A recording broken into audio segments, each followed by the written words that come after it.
You're watching Drama Drop, the only place where we don't just sip the tea, we serve it with press on claws.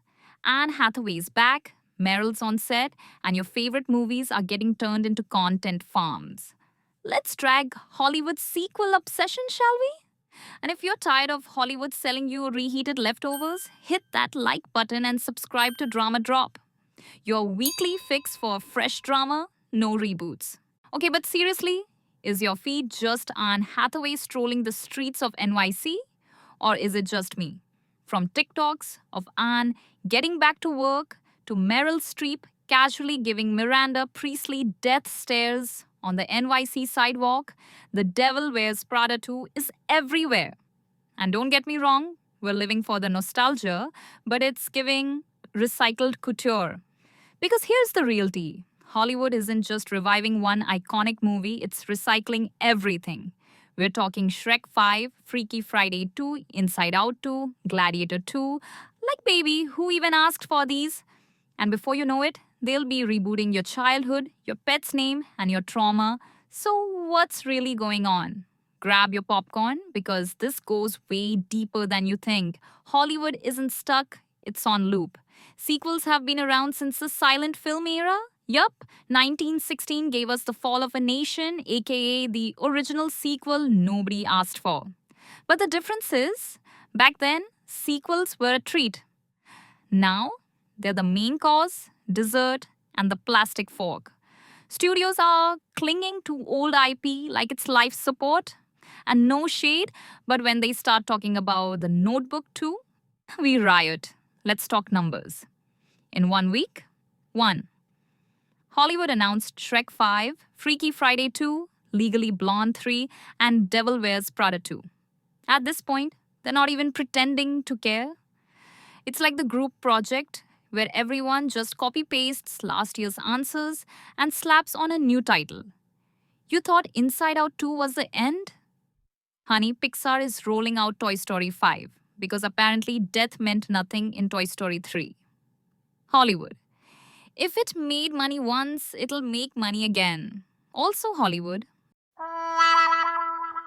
Original scripts are risky. Sequels, built in fans, guaranteed hashtags, and maybe a $300 million opening weekend. Studios would rather remake Mean Girls 18 times than fund something bold. Why? Because your nostalgia is profitable. Remember that tear you shed for Andy's goodbye in Toy Story 3? They turned it into $1 billion with Toy Story 4, and now 5 is loading. Jessica Lange said it best: "We're living in a corporate world and it's rolled over into film." Translation? Art is dead, babe. Long live the merch. Look, we all love a good throwback, but there's a difference between homage and hostage. You're not watching Devil Wears Prada 2 because you need a sequel. You're watching because 2006 was the last time your life made sense. Studios know this. That's why they serve you lukewarm leftovers wrapped in childhood memories. And we eat it up, not because it's good, but because it's familiar.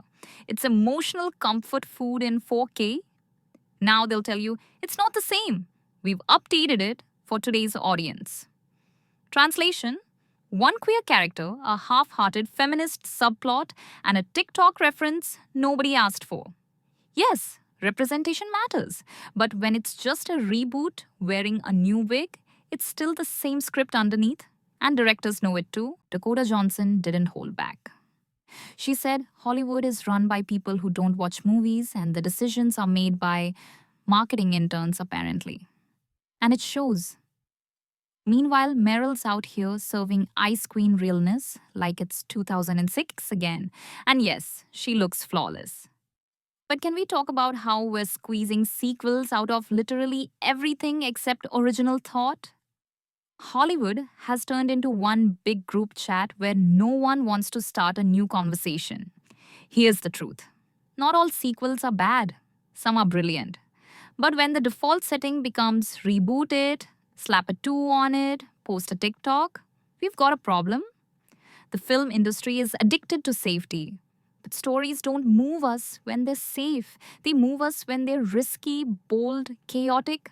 You know, the way Devil Wears Prada felt the first time? So while you're doom scrolling your feed and rewatching Anne Hathaway's work teaser for the 15th time, ask yourself, are we excited because it's new or because it's the only thing they're giving us? Because the real drama isn't what's happening on set, it's what's not happening anywhere else.